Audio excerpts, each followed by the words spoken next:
Hello and welcome to Talking Reds, a newish Nottingham Forest podcast hosted by myself, Greg Oram, and fellow Forest fan from across the Atlantic, Richard Spray. Welcome, Richard.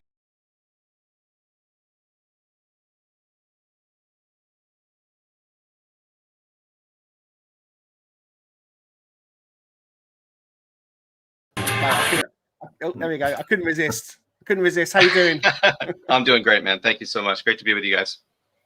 Excellent. So, if you're finding us for the first time, welcome to the channel. And if you've been here before, welcome back.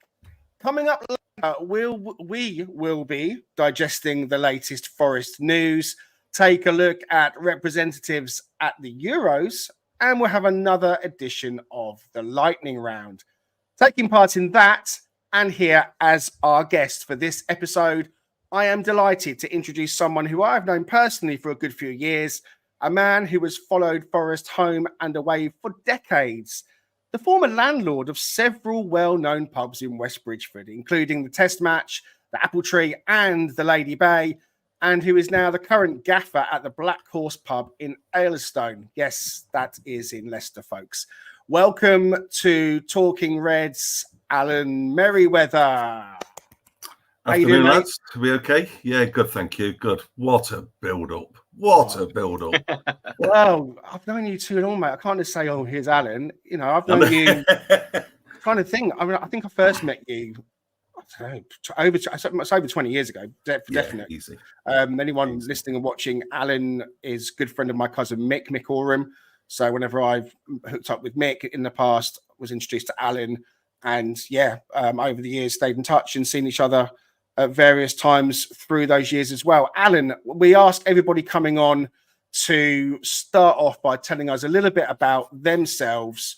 So go for it, mate. The stage is yours. Tell us a bit about your own Forest story. So I never really had anybody to guide me through football teams. So I was thinking about it when we spoke the other day. I can't actually remember when I first started following Forest. I think the first game, my mum took me to. My dad wasn't a football fan at all. So my mum took me to a Liverpool game, Liverpool Forest. Trying to think, it's around the 1980, 81, 82 time. But the only thing I really remember about it, we lost 2-0. And my mum took me on the wrong terraces. So we was with all the Liverpool fans. And so from then, I kind of had that affinity for Liverpool. But yeah, then in my in my early teens, I went back to local, went back to supporting Forest, and the rest as I say, is history. So you season ticket for 30 plus 35 years, and love it. It's great. So you can be forgiven for an early dabble with Liverpool. We'll put it down. It's a constant embarrassment, Greg, that keeps getting brought up when people want to take the mickey out of me. Lifelong Forest fan, my age, yeah. Well, I think we can definitely forgive you for that. So you obviously hit the terraces. I think when obviously during the prime years of the likes of Brian Clough and all that kind of team. Well, I think I started going probably 84, right, around 84 and I was a junior red, so I managed to get down there. I was ball boy on a number of occasions. It was great, and I mean, my team really were the Hannes van Breukelen, Paul Hart, them kind of players rather than a European team. Obviously, I'm in my early 50s now, so the European, anybody that's in their early 50s really just missed that European Cup time. Yeah, I'm 50 this year. I can just about remember the second final, watching it on the TV. I was like 6. I can just about remember it, but I'm kind of with you. My first game was Southampton away. Van Breukelen was in goal for us. Shilton was in goal for Southampton. So you followed Forest home and away. You caught the bug. So when did you kind of hook up with the likes of Mick and other kind of faces? Was it just a group of you that just ended up going week in, week out and all that kind of stuff? Well, with Mick, we met playing football. I could have been any more than 16, 17. So for those people that don't know, Mick Oram used to take the coaches to all the away games for the club. And we played football, we got on really friendly. And then he said, do you fancy just give us a hand? You know, I went to the games, we played, we got on, we had a drink together. And then that's how the away bug, that's how that started. But yeah, Mick was instrumental in me really going away. So tell us more about that, because you go away still at the moment, don't you? Yep. So we run, myself and Rio, run Tricky Tree Travel. Now, Rio is one of the most knowledgeable people on football that I know. And when anybody asks us any questions, I'll just take them straight over to Rio. A lot of people will know her on Twitter and on all the socials. She's never off it, but she's brilliant. So, yeah, so since I think we started in about 2010, 2011, around that time, Plymouth away was our first foray for Tricky Tree Travel. Ended up losing. I think there was about 21 people on the bus. Cost us an absolute fortune. But yeah, over the years it's grown, and the only time we stopped it really was when Fawaz got involved in the club. I was really not a big Fawaz fan. I think since then, since Fawaz really, I've stopped really talking about the owners because, listen, it's their baby. They do with the club what they want to do, and yeah, I'm happy with current owners. Don't get me wrong, I am happy with those. Fawaz was the one person I just couldn't get on with at all. We'll talk more about the ownership a bit later on, but I do know that Fawaz was responsible for certainly turning Mick, my cousin Mick Oram, away from the club. And I know that Mick had never missed a game. I always remember him saying to me that he'd not missed a game since the first game of the season, 1982. And I always held him up on a pedestal because I love him so much. He's brilliant. But he was like I kind of looked up to him as my kind of Forest idol as well. Really, he's my big cousin. But for him to stop going to matches was a really big thing.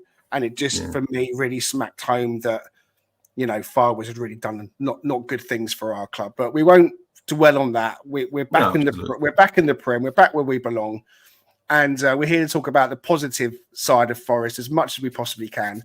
So you've alongside a life following Forest, and the whole time I've known you, worked as in the pubs. When I first met you, I think you were the landlord of the Lady Bay when I first met you. Right. Yeah, that's right. Yeah. Tell us a bit more about your pub history, and I mean, a lot of people listening and watching, hopefully, will probably know who you are. I can imagine they might know me a slightly thinner, more hairier person, but yeah.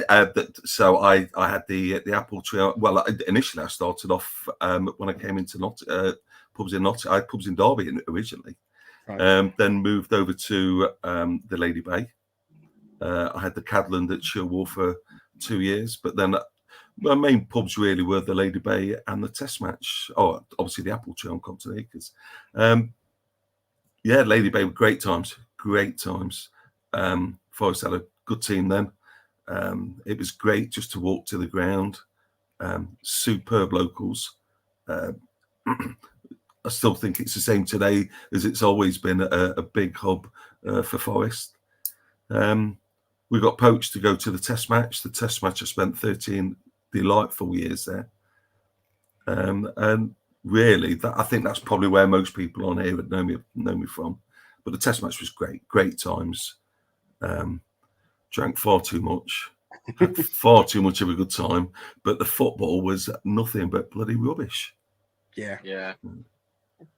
Those years were a bit tough. I remember coming up for one game in the Test Match.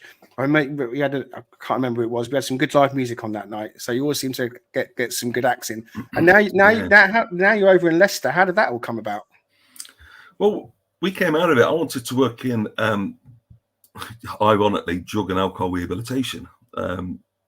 So we left the Test Match, and I had a job working for a civilian job, potentially lined up, working for the police when I was 40. And I thought, and I always looked at it this way, at 40, you're only halfway through your working life. Mm-hmm. Greg, at 50, you're only 75% away through your working life. So I thought I didn't want to work in pubs for much longer. I completely lost the love for it. I lost the love for the people we were working for, and I decided, that's enough for me. Unfortunately, the job that I went for fell through. It was a big time for austerity, and would it have been me? I don't know. Then we were poached to take on one or two pubs. When we announced we were leaving the Test match, we were inundated with people with offers, which was great, and it's always nice to be loved and appreciated. I helped somebody out by taking a pub in Quorn in Leicestershire. Then then Everard's, who we're tenants with now, they made a big play for us, and do you know what? We loved it, and there's never been a bad time. I love it there. It's been a great pub, very busy, great people. Leicester folk are great. I don't have that issue with the Forest connection. I think they respect me because I go to the games. I always look out for Leicester. I'm glad they went up. I have no ill will. And you'll see from my tweeting history, I don't really hate any football club, except for them 90 minutes when we're playing them. Yeah. But Leicester's... Oh, go ahead, Alan. Sorry. Yeah, Leicester's just a lovely place. We're on the suburbs, and I've built a nice life here. Yeah, I was thinking because of your Leicester connection, how are you feeling about Cooper eventually being the Leicester manager? He'll never buy a drink in my pub. That man, he has given me some of the happiest times. It's amazing because the Leicester fans really don't want him. They want Corberan from West Brom, but I just don't get it, because I think he'd be ideal, because first and foremost he's a coach. He promotes young English players. He likes the unity of the clubs, the club that he'll go to. And I think their owners are, and I've said this a lot, their owners are the best owners in the football world. Sadly, one of them passed away through the tragic helicopter accident. But I think they're great. They're great for the city. They give their managers time. They support the managers. And where Cooper will do well, like I say, first and foremost, is a coach. And you look what he did at Swansea and with us. And with the greatest respect, I know we'll probably get pelters, but people just don't. You cannot run a club when you're signing a player every 4 days. You sign in, we have a squad of, I think it was 52 last year, and similar the year before. But yeah, I just think he will do well.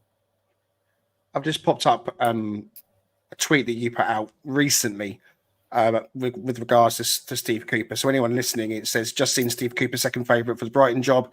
Think them or Leicester is a good fit for him. You go on to say, whilst I like our owners, I think any manager would have struggled with the amount of players he'd thrown at him in the last 2 seasons. A fab coach who will go on to great things. So you popped that out on social media recently and just kind of replied and said the same. Do you think realistically that the Forest fans on whole will have that same kind of opinion if he goes to Leicester? He did nothing wrong to us. He was a young coach learning the Premier League. Now, we've all seen how tough the Premier League is. It's relentless. When we first got into the Premier League, I think our first 2 home games were Spurs and West Ham. Yeah, Spurs and West Ham.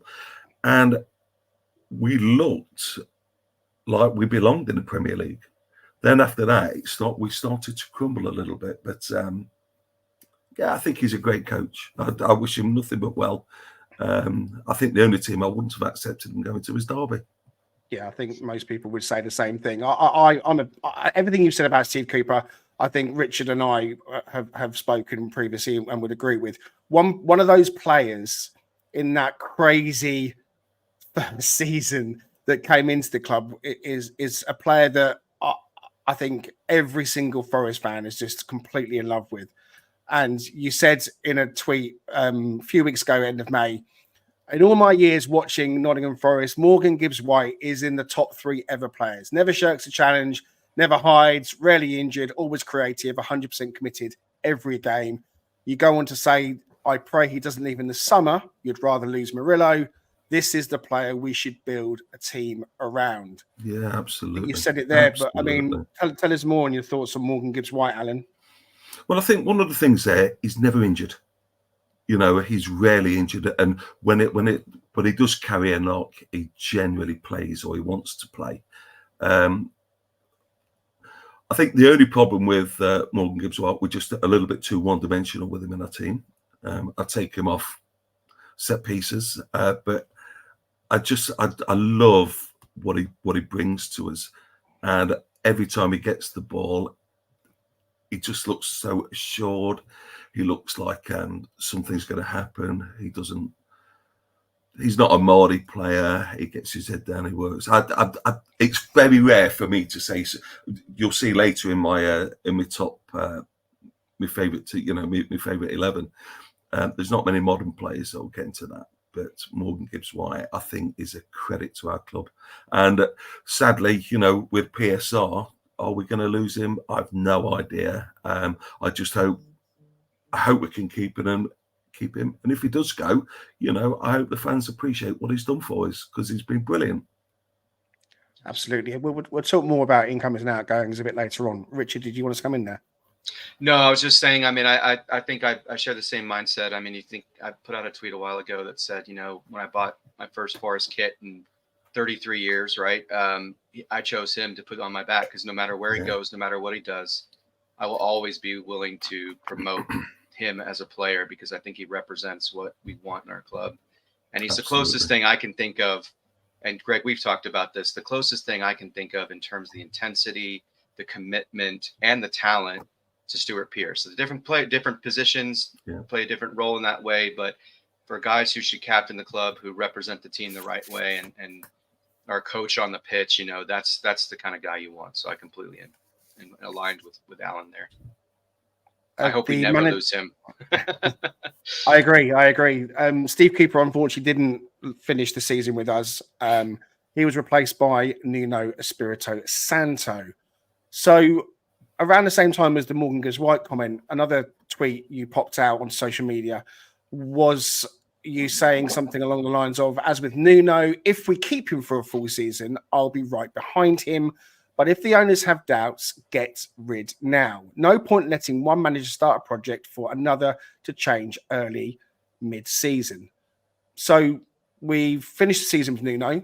There's been a bit of talk about him potentially not being the man in charge come the start of the new season, Alan. Sum up for us where you're at with Nuno right now. I'll be 100% behind him. Do I think he's the right manager for us? Well, listen, time will tell. It was interesting. I think there's something in the paper today. He's been looked at in Spain and Portugal. We just need to make a decision. And if Nuno's our manager, we get right behind him. He's not Steve Cooper, but then again, he's more experienced than Steve Cooper. So let's see what it. I'm not in a group of supporters that are Nuno out or Nuno in. Wherever he's our manager, he should get support. But this uncertainty is not good. We need to decide. If Nuno's there, we should be shouting about him, and he should be allowed to put his own stamp on the club, his players. See, I looked at, for example, Cooper. When Cooper was our manager, he had Adoy, Morgan Gibbs-White, Chris Wood, and Elanga. They were all Cooper signings, and I think they were his downfall, to be fair, because he just didn't play them. Then Nuno came and says, no, we're going to play him. All four are playing.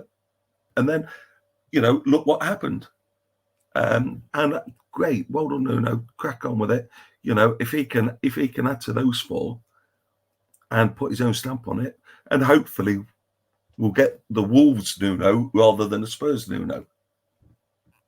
I think I could probably agree with you. I have been a bit more vocal about Nuno not being the guy in charge, and I was very much over in that camp of we need a change. I think he's not technically good enough for us. I did back off on that and become more on the fence with maybe 1 foot still over the line into let's make a change. But it's very, very easy to say that. It's about who's coming in, and stability must play a big factor in that as well.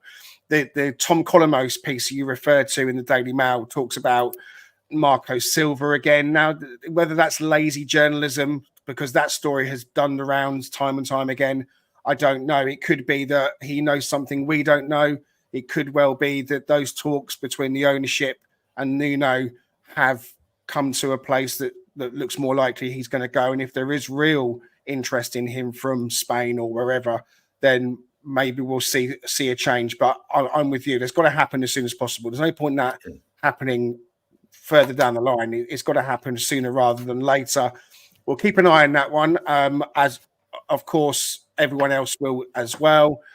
And then the final tweet I wanted to kind of have a chat with you about. You mentioned again, this is a bit more further back, but still around the kind of end of the season. You were looking and talking about various comments on X, on social media, about the chairman, about the owner, Daniel Taylor from The Athletic, who comes under fire quite frequently, the councils, both Rushcliffe and the City Council. You said there's a lot of comments that are pretty scandalous.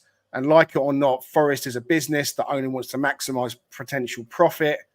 And he wants, and he should do that as much as he possibly can. People should have an opinion by all means, but some of the language is pure trolling and bullying. I mean, obviously it is a zoo and a bit of a cesspit sometimes on social media, and that's what you get. People will have an opinion and they will spill it out. I think calling for a sense of, clarity and clearing people's minds rather is what you're perhaps trying to do there. But is it going to change? People are always going to want an opinion, aren't they, mate? Well, if you look at Nigel Doughty wanted to increase the capacity for one of the Euros, or for when England, put the bid in for the Euros or the World Cup. He wanted to increase the capacity. Fawaz wanted to do something. Now Marinakis wants to do something. There must be a reason why, at the moment, all three have hit stumbling blocks. And obviously, as we see with the PSR, I don't know if you've been up to Man City. It's tremendous around there. It's certainly not as good as Forest. But the advantage, why do people want to lose the City ground? Well, the location. It's regardless of probably about 20 minutes on match day, it's easy to get in and around. There's restaurants, there's bars, there's shopping, there's lovely greenery, there's the water. Everything is there. The memories are there. I don't want to move at all, but I think what they've done is quite clever. They dip the toe in the water and they're looking at other places and they're playing the council and they're also gauging response. If you go to a new house, if you buy a house, it's always going to be cheaper to rebuild it and make it more cost effective than renovating the house that you're in. And that's all Marinakis is doing. He's just testing the water and seeing what's out there. We shouldn't be taking it personal. It's not our business. The Marinakis family are just custodians of the club. But yeah, I just think some of the language that's used on X. I love that platform, but people do need to rein it in a little bit. So on the stadium, then, where are you? Are you saying that if it's a new stadium that's not in the current location, and it does mean a move away from where we are, could you get on board with that? Yeah, I'm a fan of Nottingham Forest, not the City Ground FC. I'm a fan of Forest. Well, I think you've got to look at certainly what's happening at the moment with PSR. I mean, personally, I would love to know why we can't. I think some time ago we bought a lot of the houses on one of the roads. There is a lot of land there, but again, I don't know the ins and outs of it. Listen, I'm a man on the outside, but I certainly don't want to go, and I'd love to keep the City ground, but. I'm not chucking all my money in it, am I? Well, our previous episode, the one with the architect, is still available for people to go back and watch, which was Matt Druitt coming on and having a chat with us about his own design, which could see the current City ground flattened and a brand new stadium built in its footprint. And he talked in that episode about the houses that Forest own and about what could be done. Whether that's a viable option going forwards, who knows? I mean, I have said that would be my preferred option. Yeah. I don't live in Nottingham. I live further away. So my weekly visit, well, it's not a weekly visit. My visit to the Watch Forest is an occasional visit. Those that have the weekly visit, the every home match visit, they're the ones that I think about that would have that taken away from them. And if it was a new stadium in a massively beautiful new complex with everything that goes with it, that's really, really attractive. And the pain of that is a here and now pain. That pain will go, and in 5, 10, 15 years time, people will know no different. A lot of people know no different. The new fans coming into following Forest will have this sparkly new amazing stadia. But I'd love us to stay where we are. I'd love them to redevelop the ground if that's what they choose to do. But it is a very emotive subject, and I agree with you that everyone's got an opinion. Mine, I've said this on here before, Richard's, yours. You know, we'll get pelters for things that we say, but ultimately it is just an opinion. Everyone's got a valid something to say. But yeah, being kinder is definitely something I think we could all do at times.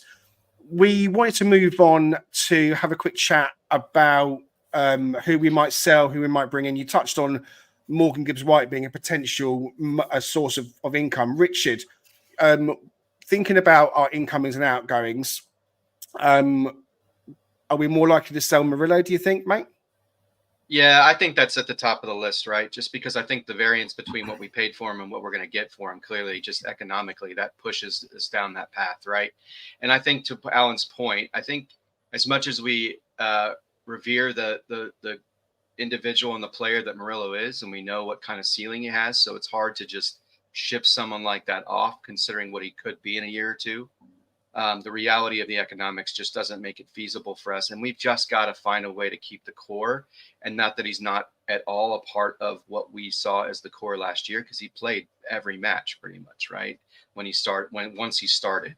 So, and he did a phenomenal job during that period. But as we just alluded to, we can't lose Morgan Gibbs-White. I just right now, I think that would be really detrimental to the progress of this team, especially with what we know is coming into the Premier League next season. And it's going to be even more competitive. That kind of player with his talent and his presence on the pitch and in the dressing room, to me, would be a huge hit, and it wouldn't benefit us whatsoever. And it would be very difficult to replace.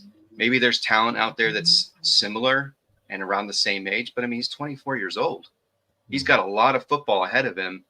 And that's the guy you want to build around. And if we build the team the right way and we can elevate up the table, then he becomes more attractive for an England squad, right? And I know that's been the big sort of worry about that, is at the tipping point for him, that he loves to play for the club. He loves the city. He loves representing what we do.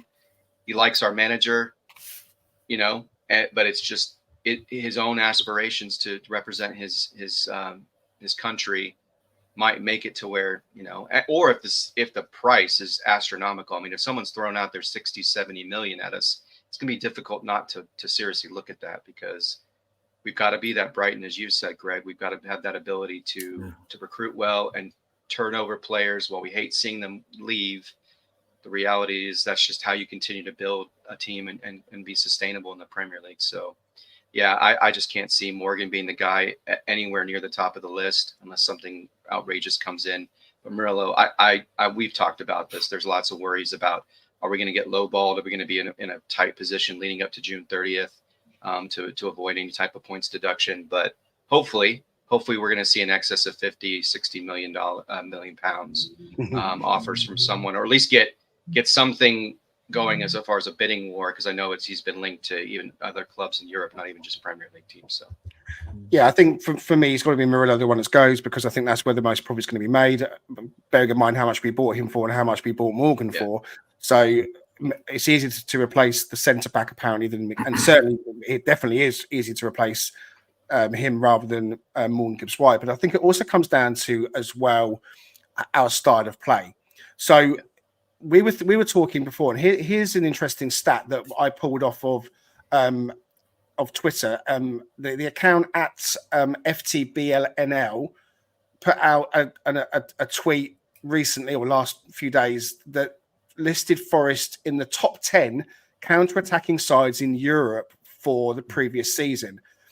Forest came in 6th on that table. So the counter-attack XG of 7.59, that puts us above Real Madrid. Now, we talked about data previously, and it can be read in so many different ways. But I think the eye test showed last season, Alan, that Forest very much scored a lot of their goals on the break with those fast moves. And the epitome of that was the first goal of the season away at Arsenal. Elanga almost went into fast forward mode down that wing and just tore it apart. And Tyro swept in, and that breakaway goal was classic of Forest through the season. Are we likely to see Forest adopting that approach more in the forthcoming season? Let's suggest we're keeping Nuno, and you mentioned we want to see more of the Wolves Nuno than certainly the Spurs Nuno, and that stat is really impressive. Seeing Forest in that table at number 6 feels great, but we finished 17th, didn't we? I was just about to say the same thing. We finished 17th, and whilst if you take the points out of it, we finished by 6, but 10 without the points deduction. There were 3 very poor sides coming down. We can't keep pining our hopes on being better than another 3. We've got to be ourselves and be the team we want to be. So what do you think for next season? Are we going to see more of that counter-attacking flair? Are we going to go with 3 at the back? What do you reckon, mate?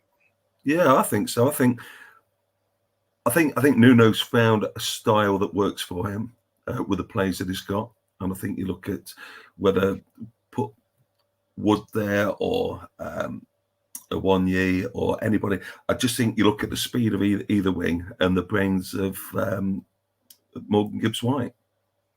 Yeah, I don't see that stat changing.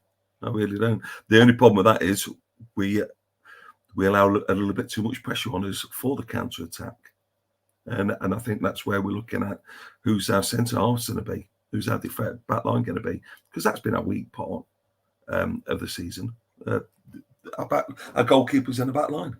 So with Morgan pulling the strings, because I think that's his role. Do you want to keep him in the number 10 role, or would you rather he slotted in alongside, let's say, a Sangare, who we are all praying is going to come good and be the player we want him to be? So Morgan drops more into the 8. So we're sticking with a 4-2-3-1 perhaps with Morgan in deep, or are we going to play the 3 centre backs and Morgan is then in that midfield pulling it in front of a back 3? How do you see it going? Well, if you remember, I think that's how Cooper started. With a 3 at the back. I'm sure that's how I started in the Prem. I personally would look at how we finished the league. It's the personnel we should with. And if you have a look at where all our goals have come from, was it 22 goals from set pieces? Sorry, against us. Yeah, 22 from set. And if we start, the team itself is okay, you know. But looking at his style of play, I have no idea, because to this day I don't know what formation Nuno plays, because I just think we've been reliant on those 4: Elanga, Odoi, Morgan Gibbs-White, and Wood up front. Yeah. I think that's been our strength.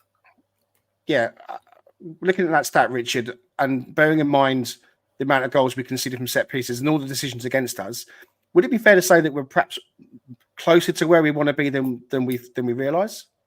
Yeah, we've talked about this too offline. I struggle with that concept a little bit, only because I worry sometimes my bias gets in the way just because of my affinity for some of the starting players that we have, right? But eye test wise, based off how much weight you want to put in this stat alone, in and of itself, independent, I really believe we are. You watch the way that we play against some of the better sides in the Premier League, and we didn't always sit back. We didn't play a back five. We didn't always look passive. We looked aggressive. We looked like we could put the hurt on them, for lack of a better word. We could score on them. We could make it difficult for those sides. And maybe that's a tactical decision. And so that was the plan going in, which I'm sure there's a lot of that goes into it. But I would say the core of the team, I think he knows his best starting 11. And we obviously know there's a caveat there. There's a wild card that is Sangare. If he comes good, if he plays like he did at PSV, then we have a serious chance of getting and approaching that top 10 space in the Premier League. But I think we are, personally. Our goal scoring was at a higher rate. But to Alan's point and everyone else's point who's had to endure this discussion topic, but we reduced that set piece metric, and we are looking at a lot different situation next season, and would have been looking at a lot different situation this season. And I just feel like you get the right center back, and I won't even bring up his name because I've said it way too much at this point. But the guy that we looked at, Greg, and the guy that we like, that's the pliability of him, right? You can say the name again. So you look at Jacob Greaves or someone in that mold, right? You can play a back three, you can play a back four. There's that capacity to sort of like, you've got that ability to sort of drift between those two different formations and not lose a lot of momentum. And I think that expands what we can do as a team moving forward, depending on who we're playing against. Because as you said, Alan, that back four, right? Or even a stronger midfield pairing, especially if a Sangare comes good, that counter attack becomes a lot easier to manage, right? And I certainly think with someone in the same mold, a healthy Bali for an entire season, which we know is no guarantee given his age, given his history, but at the same time with a younger guy who's 23, almost 24 years old, been a captain on his team, has the highest aerial duel win rate in the championship. That's the kind of thing, that's the kind of formula you need to prevent ourselves from slipping down. And as you stated, Greg, worrying about just trying to be better than the bottom three. That's a team that starts to contend with Palace, starts to contend with Fulham, starts to contend with Bournemouth, starts to contend with Wolves, and everybody sort of in that general area. Yeah, totally agree. Yeah. Okay. Thank you very much for that, guys. Alan, we asked you to have a think about your favourite all-time Forest 11 from basically the players that you've seen, the ones that you've witnessed, probably in person because you've been to so many matches home and away. So over the years, I asked you to compile your first 11, your all-time. There it is, Merryweather's Reds. It's on the screen. I'm going to quickly read through it for those listening. So in goal, you've gone with Bruce Samba. You've gone with a back four, left back Stuart Pearce, right back Brian Laws, centre back pairing of Wes Morgan and Colin Cooper. Now, this formation looks a little bit skew-if on the screen. I wasn't quite sure what you wanted to do with some of these players because if you're going to go with a 4-4-2, you're going to get Gibbs-White, who you've picked, coming in a little bit. So I didn't quite want to put him over on the right-hand side. Roy Keane, Neil Webb in the middle as well, Andy Reid on the left, and then a front two of Stan Collymore and Pierre Van Hooijdonk. Talk us through your all-time Forest 11, please, Alan. Well, there was a few players I wanted to put in there, and there was a few players that I left out on purpose. Samba, you'll see, is the most. Samba and Gibbs-White. Samba, I thought he was inspirational to us. I was devastated when he went. Obviously, bearing in mind, the other one that I looked at for that position was Hans van Breukelen, who was brilliant, a Dutch genius. Cooper was just phenomenal. He was phenomenal for us. The thing is, I looked at Steve Chettle as well, because Steve Chettle played 560 games for Forest, and you do not play that many games without playing a game, without having some ability. But if you have a look at who we played alongside, Cooper, Des Walker, it was perfect partnerships. How did you leave Des Walker out of that, by the way? I'm interested. Leaving More Des personal Walker than professional. Oh. Now there's the story for you. Well, we're all ears. We're happy to hear it. Now Many years ago, we was at the test match. So I'm a little bit naughty, really. So many years ago, we was at the test match. And remember Roy Wide, God rest him. Roy Wide played a gig at the test match. Des and a few of the players came. And we had to eject Des because he was so rude. So I've just, it's more personal than professional, to be fair. Ian Des Walker was a great. He talks no Des Walker, and I said the same. So it was more personal than professional. Yeah. Okay. Well, that's interesting because Des always come. Well, how does he come across? He never did interviews when he was at Forest. That was the interesting thing. But it sounds like he could be a little bit lively, perhaps. Yeah. Well, if you remember, I think it was his 40th birthday. He got arrested. Oh, right. And so we did. He had a party in Nottingham, and then the following night, the Sunday night, him and a load of players came back to the test match for drinks. And again, ironically, Roy was playing that night as well. And Des was he's a difficult character. He's a difficult character. Very professional of you to put it in such a way. We will move on to the midfield then. You picked Roy Keane and Neil Webb in the middle there. Yeah, I think Keane, the enforcer, Webb was the maestro. I thought Webb was a great player for us. And do you know, there was one player I wanted to put in there, and a lot of people won't have heard of him, but we took on loan from Benfica a little fella called Hugo Porfirio. I love that man. I think he only played about 8-10 games for us, and he was absolutely brilliant. He had a low sense of gravity, and he never lost the ball. He always had his head up, looking for the next move, the next pass. He always wanted the ball. He was a genius. I wish we could have kept him. He was some player. Kind of reminds you of Podence, right? A little bit, like absolutely. Yeah, absolutely. Now he'd be somebody to get.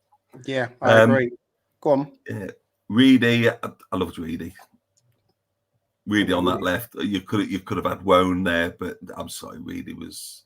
And the other thing about these players, I've seen them all play for at least a season. So that was the other thing. So it was not somebody that was going to come in and just play a few games. Van Hooijdonk was a genius, but the attitude, obviously, when we sold Kevin Campbell, that was the thing. It's amazing. I probably missed out Des Walker because of attitude, but I left Van Hooijdonk in, so it's like double standards there. Yeah, and then Collymore only played 2 seasons for us, but I think he would be on most people's. I can't argue with that. I think he really 100%. Stan Collymore for me was the greatest striker Forest have ever had. He absolutely tore it up, and I think he was absolutely fantastic. We need to move on, but Richard, any thoughts on Merryweather's Reds? No, I thought it was great. It was a little more out of box than I think ones we've talked about, right? Greg, I think we were influenced by that late 80s, early 90s club, which is, the club that I really fell in love with Forest with. And so, at Nigel Clough or someone that meant, that ilk was probably something that I would have liked to have seen in place of Van Hooijdonk, but I completely respect Alan's perspective and why he included him. But yeah, and then I was a little shocked. It's like John Robertson? No John Robertson? But I also understand it's sometimes it's also about who you saw play and the impact they could still have on the team. And so you kind of become sort of enamored with these guys. So I totally get it. I love it. I think you just missed John Robertson, didn't you? Like you said, coming into following Forest really about 84, 85, you said. I think Robbo had come back from Derby around that time and he wasn't the player he was before, I think. So that makes more sense to have Andy Reid perhaps in that lineup. Okay, thanks ever so much for putting that together for us, Alan.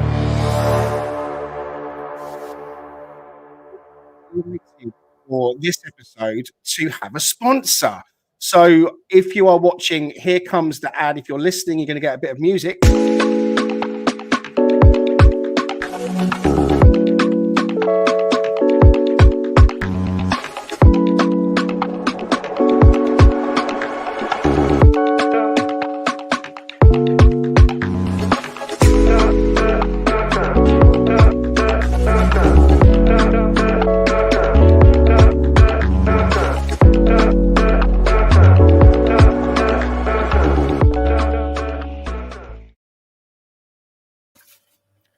So that is the Cheese Trader, owned by fellow Forest fan Stu Freestone. The Cheese Trader is an independent business based in York, specialising in all things cheesy. Inspired by classic cheesemongers, their mission is to source and provide the highest quality cheese from within the beautiful city walls of York, as well as creating your everyday cheesy needs, or catering for your everyday cheesy needs, I should say. Their repertoire includes hampers, feast boxes, wedding cakes, platters, and much, much more. You can order via email, telephone, or via their Instagram page. All details are listed in the description for this episode.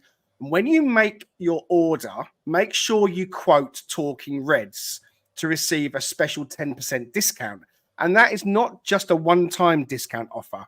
You can get 10% off every single cheesy time you order when you quote Talking Reds. So thanks ever so much to Stu and the Cheese Trader for sponsoring us for this episode. All right, then, let's move on. And now it's time for this. The lightning round! Yes, in honor of our friends' affiliation, I guess, if you want to call it that, or affinity for friends, Alan, we're doing the lightning round. So it's 5 minutes, 10 questions, and we'll kick it off with this. What was your first Forest match live? I think I mentioned it earlier, 2009, 1981-82, Liverpool Forest. Liverpool won 2-0. Perfect. Yeah, brilliant. Yeah, unfortunately, thankfully, you came back to the light side instead of the dark side, right? Yeah. Favorite Forest player of all time? Wow. Do you know, I'm not going to say Morgan Gibbs-White. I should probably say Roy Keane. Loved Roy Keane. Nice. Brilliant. Yeah, I had the benefit of going to the Norwich match where I think he scored his first goal. If I'm not mistaken. I think it was a spectacular goal, right? So I loved Roy Keane. Brilliant. What player in Forest history would you like to see on the current squad? Blimey. It would have to be somebody out of the squad that I've picked. I'm going to go for Stan Collymore. Stan Collymore, they give us those goals. Yeah, I mean, see, we go back and someone's put in comments about Johnny Method. I love Johnny Method as well. But Van Hooijdonk could score all sorts of goals. Collymore just battled through. Absolutely. He was brilliant. Yeah, can you imagine him in the current squad? Oh, my goodness. We would not have any problem winning matches. No, I think you're right. Your favorite away or third kit? See, I'm not. I look at this, men of a certain age. Greg, you pull it off so well. Men of a certain age should not be wearing football kits. Favorite kit? I'm going to say anything with the old Forest badge on. Anything. Oh, there you go. Anything with the old Forest badge on, I'm happy with. Or the European Cup winning kits, if I had to choose one. That's fantastic. But no, I'm sorry, I'm not a kit man, I'm afraid. And I remember you saying something about, some of these kits are selling for fortunes, and I'm looking at it and I'm thinking, why? Big business, Alan. I picked up a lot. I've got a lot of shirts now that I've picked up off eBay. I mean, this one I picked up. I did in an auction. I've got two of these actually because I am a football shirt geek. I love them. I don't know what it is. I love the artistry of them. I love the style of them, and especially the classic ones from this era and the like. So yeah, I'm an unashamed football kit bitch. And they're probably good like that. Unfortunately, they're all athletic fits now. My days of athletic fits are well behind me. Yeah. Oh, yeah. I think the Kappa kits that come out in recent years that were really streamlined in, and you'd see your kind of 45 plus gentlemen who, liked a beer or two and a curry or seven, when squeezing and pouring themselves into those Kappa shirts. I see what you mean, but no, I think there's a time and a place. Come on, there must be one shirt that Forest have worn in. If there was one, not that you're going to wear yourself, but one that you like them wearing. Okay, so the one that got in our promotion season, And I think people wanted that one, and they wanted to keep it on for another season, didn't they? Are you talking about the home one or the away? The one? away. Oh, what the? Well, it was the third kit, wasn't it? It was the the high third vis, kit. orange and yellow. Yeah. That was lucky for us. I think we won every game, or I think we drew. I don't think we lost in it. Can't remember, but there we go. Anyway, Richard, I'll let you carry on. Yeah. Sorry. No, you're good. You're good. Yeah. All right. What is your favorite Forest moment or memory? Playoff final, without a shadow of a doubt. I cried more that day than I've cried when I've had my own kids, although they make me cry for different reasons. Without a shadow of a doubt, that's number one. And bearing in mind, we can talk about the European Cup and winning the leagues and stuff like that. Yeah, they were great times, but I was probably just a bit too young to fully appreciate it. And then after the 23-year lapse from getting to from being out of the Premier League, no, without a shadow of a doubt, I cried. I had some of the best people with me. I met some of the best people on that day. We had a wonderful couple of days, and that without a shadow of a doubt. Excellent. If you weren't a Forest fan, what club would you support? And don't say Liverpool. Non-league club. You're gonna be in trouble. Non-league clubs.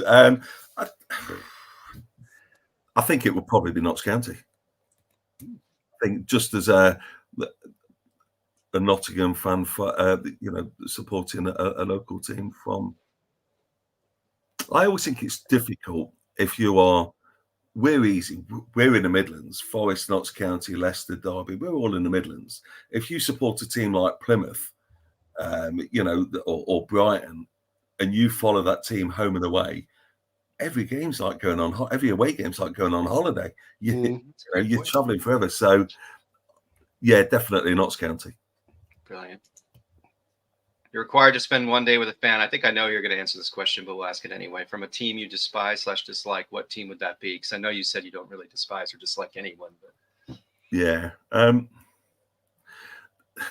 bit of a shock for this one, but probably someone like there's probably three: West Ham, Man United, and Chelsea, because those three teams have fans that they are just so obnoxious. That was probably the word I was looking for without swearing. I could think of a C word, but I couldn't think of another. No, I just think the sense of self-entitlement. West Ham are bonkers. They've never really won anything. They've never been anywhere. But then if you listen to on 606, as was, they think they're Premier League winners all the time. Yeah, I love Moyes. I think Moyes has done a great job for them, but they're still not happy with him. So probably one of those. I'm going to go West Ham. Fantastic. Apart from Cloughy or Cooper, who was your favorite Forest manager? Paul Hart. Paul Hart, what a man. What a man. I remember talking to him one day when I had the test match, and he came in and he was so nice. And the question I asked him, I says, are you slightly resentful for Nigel Doughty letting you go? He says, no. I says, because who came in after Paul Hart? David Platt, wasn't it? Was it Platt? Yeah. Yeah, because obviously Platt spent the money on Petracchi, Menino, and the other fella. But I said, are you slightly resentful? And he loved Nigel Doughty. He says Nigel Doughty didn't have the money that people thought he had. He said he had all his money was in investments and property and business. But what he did, he spent an awful lot of money on Forest. And I think I respected him because, well, Doughty let him go and then spent money on the next manager was allowed to spend money. Paul Hart had that dignity to say he was always supportive to him. So, yeah, Paul Hart. And Paul Hart's another one like Cooper who brought in youth. He promoted youth. Absolutely. Excellent. If Forest could sign one player from a non-top 6 side, who would it be? I think two that spring to mind immediately. Pickford from Everton and Branthwaite, ironically, also from Everton. Yeah, I think. fantastic.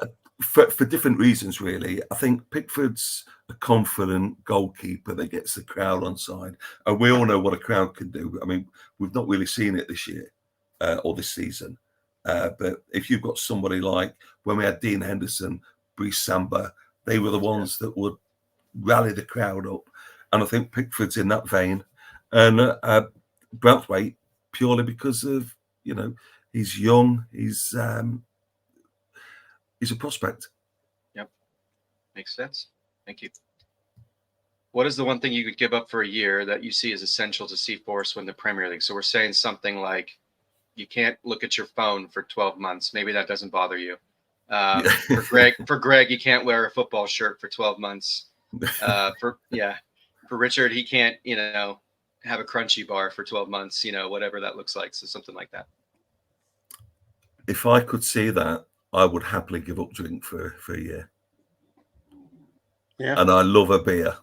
Yeah. I love a beer. But if I could see us win the Premier League, I would happily give up beer. So you've got a year ahead where you've got all your best friends in the world getting married, having the best parties, all going on stag do's, all the christenings, all the weddings, all the everything. And everyone there's going to be the best parties with the best live bands and the best everything. And you can't have a drink. But Forest will win the Premier League. I'll give up chips then. Hey, that's pretty reasonable. Yeah, give up chips. Fantastic. And it's amazing because all those things that you said, the joy that I've had from that playoff final is far outweighs any wedding I've been to, any stag do I've been to, any party I've been to. That's fantastic. Thanks, man. Thanks for playing. Right then.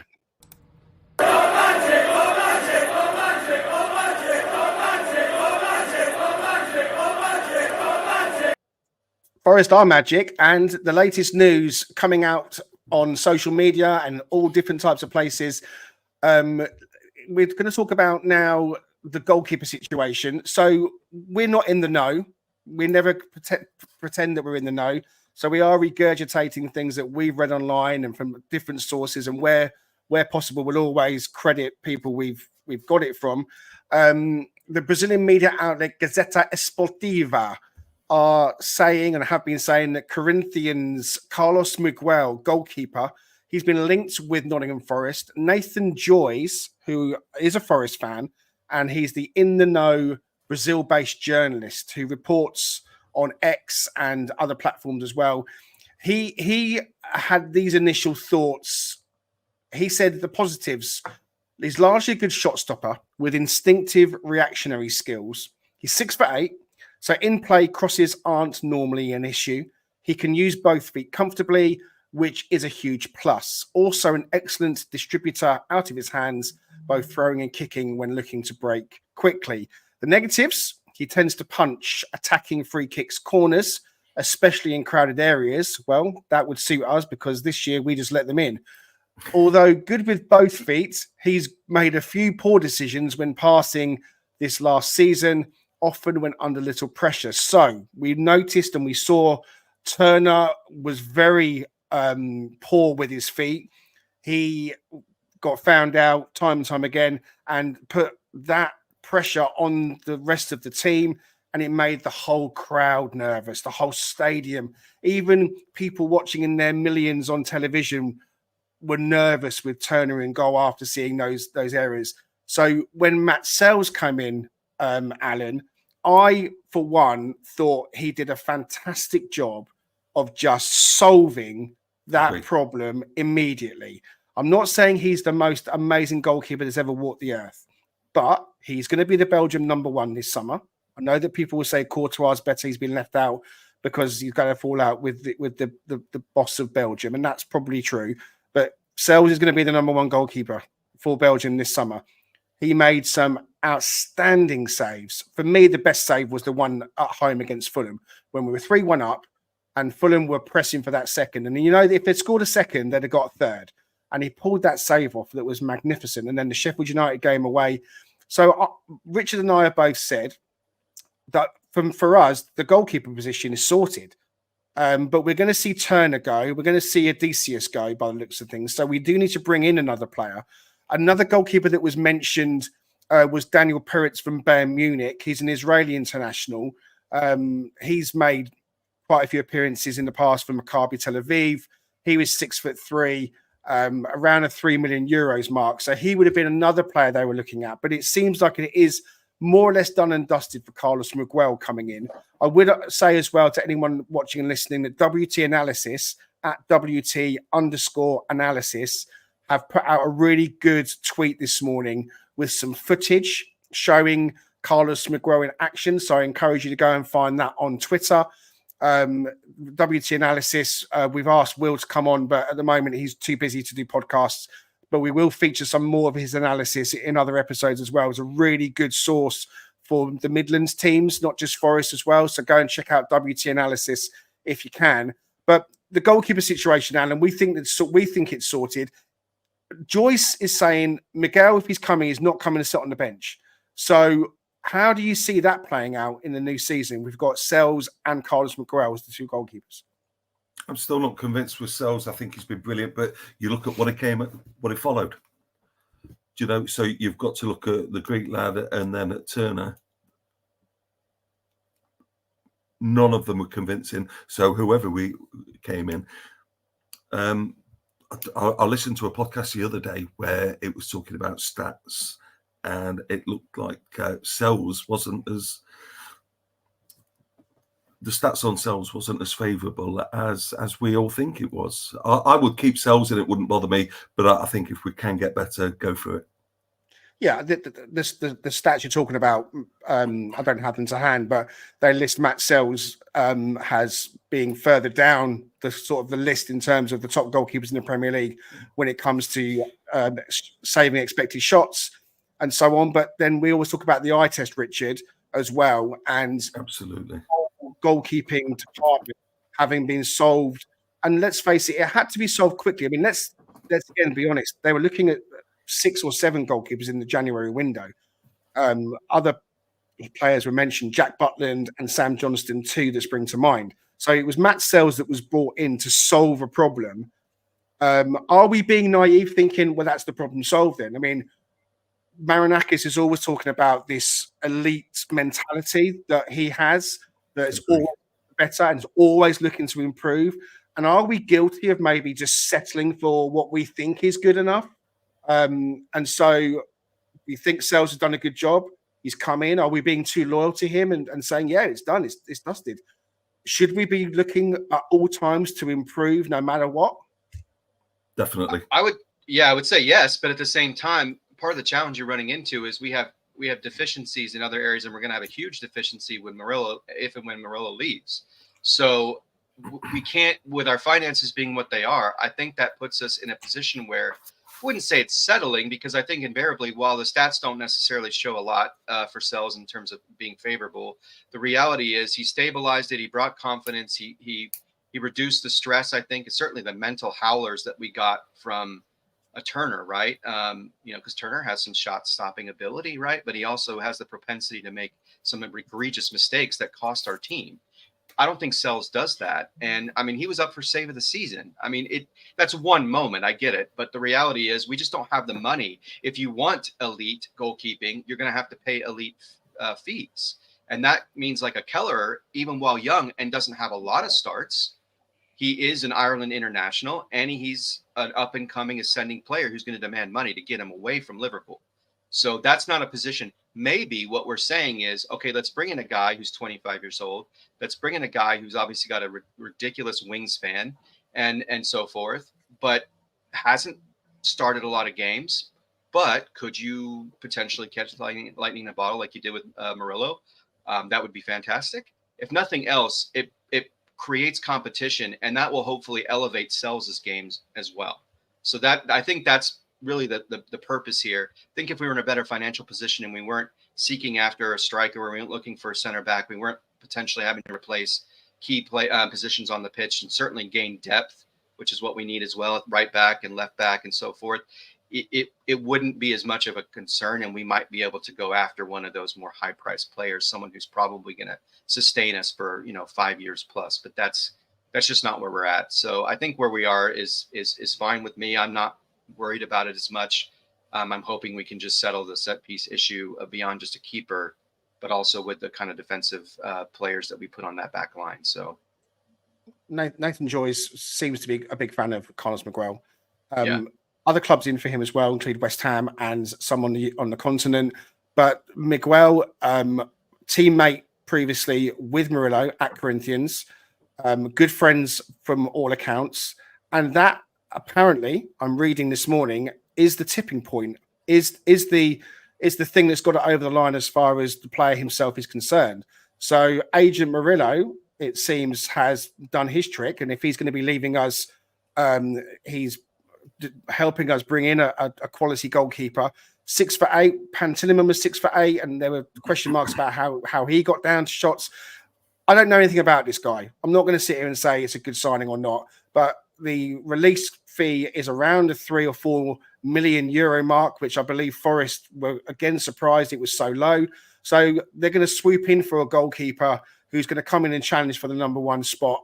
And let's see how that plays out. We're going to move things on because time is short. Che Adams linked again with Forest. He was linked with Forest a year ago, also Wolves a year ago. A fee would have been involved at that point. He's now a free agent, Alan, and both clubs are vying for his signature. At first, Forest were in the driving seat. Then very quickly, it was Wolves that apparently were in the driving seat with a Daily Record article. And then now apparently that's not true. And apparently Forest are well and truly back in the driving seat, and the deal is pretty much done. The rumour says it's pretty much done. Thoughts on Che Adams briefly, Alan? Very simple. For those people that don't fancy him, look at Chris Wood. I think that's the way we should be looking at most signings now. I think most of our signings, to be fair, have hit the mark in one way or another. Certainly, he's not a favourite player of mine, but I'll support him. I think we've not got many wrong recently, and so I'd go for it. But then the other thing, going back to the goalkeeper, we talk about Agent Murillo. Do they know something that we don't? You know, keeping Murillo and bedding in a keeper. Well, it could well be that. And then it opens up the question again: where do we get that PSR money from? The transfer window opens up on Friday the 14th. It gives us 2 weeks to make that so-called sale to fall this side of the line. So the next 2 weeks from the 14th will be hugely, hugely interesting. Furthermore, Tom Collins was saying in the Daily Mail that Forest may be open to selling Taiwo Awoniyi. They're open to offers. Now, you know, I know he's a player that split the fans. Some really, really don't like him at all because they think he's made of glass. They think that he's just not going to be the player we need to play the amount of games we need, Richard. And so Taiwo Awoniyi possibly being up for sale, and Ben Brereton Diaz being mentioned as a player Forest would look to bring in. Brief thoughts on that? Yeah, I would say clearly, I think we're all the same opinion. As a man, as a human being, I think Taiwo is about as top notch as you're going to get. As a guy who I think brings energy and passion, you're going to get that as well. And as a skill set wise, he's brilliant. I mean, he could be one of the best strikers in the Premier League if he was able to stay healthy, which is always the caveat. So I like that we're looking at a profile of players with experience who can score goals, who are younger, right? They're in their prime, which Taiwo is only 26 years old, so he's still in his prime as well. But that's a huge problem for us. And when we can't rely on that, especially at a key position that's really hard to find talent and find consistency, hopefully Wood repeats last year, and then it's a non-issue. But we can't solely rely on that as well. Plus, it is the last year of his deal, so we kind of in a position where we've got to think both in terms of what this year looks like and then potentially what we're going to have leading into next year. So I love the fact that we're willing to do that. If we can get some money for Taiwo, fantastic. I hate to see him leave because I think he's a very talented guy, but at the same time, as terms of reliability, it's clearly not there. So you get somebody in who can be reliable, and you again continue to breed that competition and have plenty of depth and options. Because clearly, at one point, we had him and Origi pretty much, and we all know how we feel about Origi. So that was a major issue last season. Thank goodness Chris Wood came good, and I think he only played 21 games. and he scored 14 goals.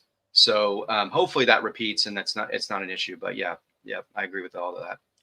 One player that just looks one like. other thing. Sorry, Alan, go ahead. Sorry, Greg. Just one other thing. Right. We've got to remember we're a different football club now. So we are buying players with a future sell-on value. So the good players are not going to be with us forever, whether we like it or not. We are not going to be keeping a Kevin De Bruyne till the end of the end of his career. Taiwo, Morgan Gibbs-White, Elanga, the list goes on. They are the ones that will be brought in, relatively small price, sold for a hefty profit. And I think as the fans, we've got to change our mentality and say, right, we are now going to be a Brighton style model. Yeah. If we can be a Brighton style model, then I don't think any Forest fan is going to have a problem with that. We've got to embrace the fact that that's exactly where we are, Alan. I think a lot of fans do see it that way. Enjoy them while they're here. Enjoy Murillo while he's here. And when they go, let them go with love and blessings, because there's no point getting angsty when players move on. These guys are in a profession where they're making a living and they want to play to the best of their ability. But like Richard touched on earlier, I mean, if Morgan really feels like the only way he's going to break into the England side is to move clubs, then that may be part of his thinking. One player that we do think is going to be leaving finally is going to be Joe Worrell. Closer to the exit door now, as a bid has reportedly been accepted from Sheffield United. What are your thoughts on Joe, Alan? Sad to see him go, but we've just had a whole conversation about this. Sad to see him go. Yeah, he's been a fantastic servant, hasn't he? Yeah, I just think that the crowd's on at him now. I think he's lost the crowd. That Luton game, it was literally in front of me when Adebayo scored. It was literally in front, and you could see the devastation on his face. So let's give him a little bit of respect. Gibbs-White, Worrell, Yates, these guys are good for the club. Others will not mention. They're there for the pay packet. So yeah, I wish him well. And I hope he comes good again. I really do. I think he'll definitely leave with love and respect from all of us. He was the skipper effectively when Grabban wasn't playing in that promotion season, and he's definitely, to coin the phrase, he's one of our own. So we'll keep an eye on Joe's career going forwards, and we'll certainly wish him well when he leaves the club.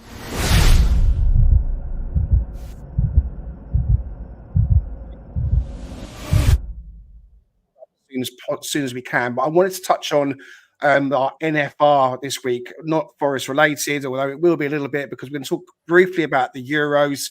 At the time we're going out, we've just seen last night England lose their final warm-up game to Iceland 1-0. Had lots of the ball, couldn't quite break them down. Harry Kane probably should have scored. Iceland looked dangerous when they broke. In fact, they were lucky to perhaps not get one or two more. But what do we read into that? What do we read into players like Maddison and Grealish being left out? Branthwaite, another one who you talked about earlier, Alan. So I know you mentioned to me your eye is definitely more on Forest than it is on England. But we're going into a tournament now, so I always say that. I mean, I'm a big England fan, so Forest first, club first, always has been, always will be. But when international duty comes around, the players go on international duty. So me as a fan, I go on international duty as well. And so I've got my England kind of thoughts well and truly on. So what's your initial thoughts on the final 26 and on the game last night, Alan? Happy. I would have liked to have seen Grealish stay. But again, Gareth sees them day in, day out. He knows what he's got in front of him. I think we'll be strong going into the tournament. I believe we're favourites. Yeah. One of them. Yeah, I think we'll be strong going in there. I look at Southgate seems to have changed mentality. I love the fact that, we've got a lot of youth in that squad, which gives us, good fortune moving over the next few years. But yeah, I think we're strong. I pay no attention to the friendly last night, no attention to the friendly the other night, and no, tournament football's totally different to friendlies. Yeah, I think that the squad for me needs a Grealish. I think that when you look at 5 subs now being used in games, that it's about the finishers, the ones that finish the game as much as anything else. So who's going to really affect things from the bench? I think Grealish wins free kicks high up the pitch. He came on the other night and I thought he looked good. I liked what he was doing. He set up Alexander-Arnold's goal at the end. I know it's only a warm-up game, but for me, Jack Grealish should have been on that plane. I'm not quite sure what Ivan Toney's done to earn his place. And last night, he again didn't fill me with any particular confidence. Richard, thoughts on Toney, thoughts on the squad? Yeah, we've said, Greg, you and I think we would have liked to have seen Dominic Solanke instead of Ivan Toney. I think he's going to bring more dimension to the team, and he's more on form.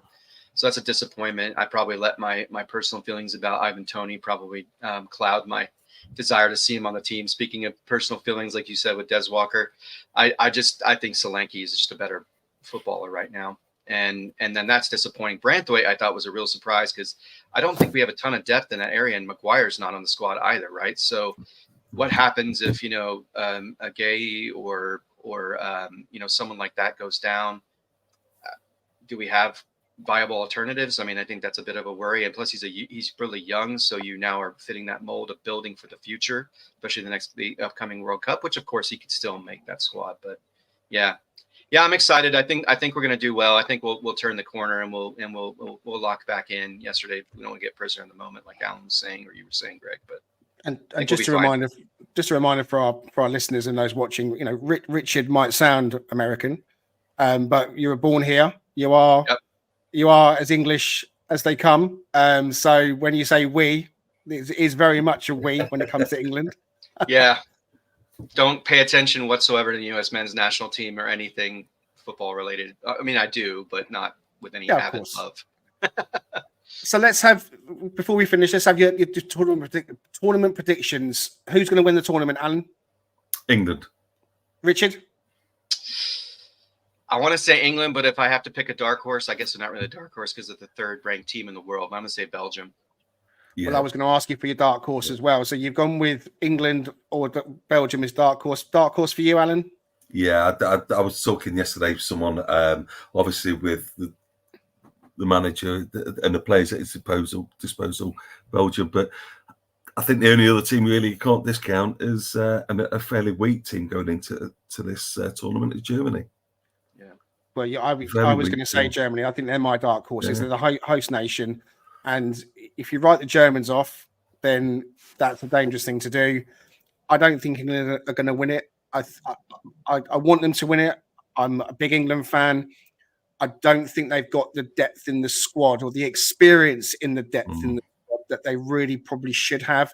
Because I thought last night that when you look at the first 11 that's going to play, who's coming on? Who's going to come on? I mean, Palmer for me starts.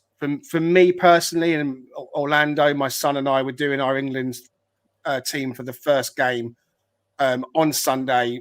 Pickford in goal, Walker right back, Trippier left back, Stones and Gerhi in the back line. We would go with the midfield 2 of Rice and Bellingham, with Foden in the 10, Saka on the right, on the left. For me, it's got to be Cole Palmer. I think it's an amazing season. Harry Kane up top. A lot of people are debating the number 10 position. Foden last night, people were saying, he didn't do very well. It's a game in isolation, folks. Let's not make snap decisions. Foden's the player of the season. He glides, he connects, he fills the pockets. He is going to be the key if we are going to win this tournament. I do worry about that experience in the depth. I think we're going to miss Maguire. People slate him, but I think he's never let England down. So I do worry that we might not just have enough. So keep an eye on Germany. France, of course, will be there as well. Belgium, the Netherlands as well. And, of course, we've got a couple of players at the Euros in that Belgium squad, Matt Sells, and in the Sweden squad, Anthony Elanga. So we'll be keeping an eye on those two as well. Hopes for the Forest players, Alan, in the tournament? Anything that they think they might, either of them going to come home with a trophy? Not bothered. It's not England. I'm not bothered. It was like when they won the African Cup of Nations and they came up with the flags and everything. I'm not bothered. Don't care. It's England or nothing. I think, I'm England or nothing. I want to see our players doing well individually. I think because it bodes well, I think, for when they come back to put on the Forest shirt. But I hear you. Okay, well, look, we are going to finish there. I think we've gone into the hour and 20-minute part again, and we tried to keep it as low as we could in terms of towards the hour mark. We do hope that you will consider subscribing and liking. It helps us out quite a bit. You can find us on X at Talking Reds Pod, and you can find us on TikTok as well. But please do hit that like and subscribe button on this channel. It really does help us out. We're trying to get our subscribers up. We've only been going a few weeks, okay? And we know there's a lot of Forest podcasts out there, and we're really, really, really grateful for anyone who's listened, interacted, commented. The support's been truly fantastic. We'd love to get up to 1,000 subscribers. We're just about 356, I think, at the moment we came on, which is amazing. I mean, we could have been doing this live stream to no one. We've been pleased to have quite a few people joining us for the live, and thank you for everyone who's joining in with the comments. You know, we're really grateful that you've taken the time to listen and interact, and we hope you enjoy it. So do like and subscribe. You can listen back on Apple Podcasts or Spotify as well. And look, we've got our very first review, a 5-star review on Apple as well. So big thanks to Simon NFFC for that. So please, if you're listening on Apple Podcasts or Spotify, we do hope you'll consider leaving us a nice 5-star review. We do read them, and it really is very helpful to have those reviews to kind of push us up the charts a bit and help others find us. So that only leaves me to say to Richard Spray, thank you very much indeed, sir. Thank you both. Thank you. And Alan, thanks ever so much for joining us, mate. Pleasure. It's great to talk to you. Great to talk to you. Just one other thing. Don't forget, if you want to go away next year, Tricky Tree Travel, that's the place to be. Well, I was going to say, in fact, if there was anything you wanted to plug. So Tricky Tree Travel, it's the coach that you run. Well, tell us more about where it picks up and how people will go about that and how they can find you. Picks up in Arnold and the city. If we get a good following from south of the city, we're quite happy to go there as well. It's a pub for a couple of hours or a little town for 2-3 hours before game. Good people, generally good people on the bus. So, yeah, Tricky Tree Travel. And if you message us, Rhea will pick up the message and ask her any football trivia. She's brilliant. Well, we'll have to get Rio on, I think. Absolutely. So we're going to have, with the football trivia, we definitely need to get Rio on. So we'll be reaching out to you to get some contact details for that. Thanks ever so much for watching. This is Talking Reds. This has been the one with the Pub Landlord, and we'll see you next time.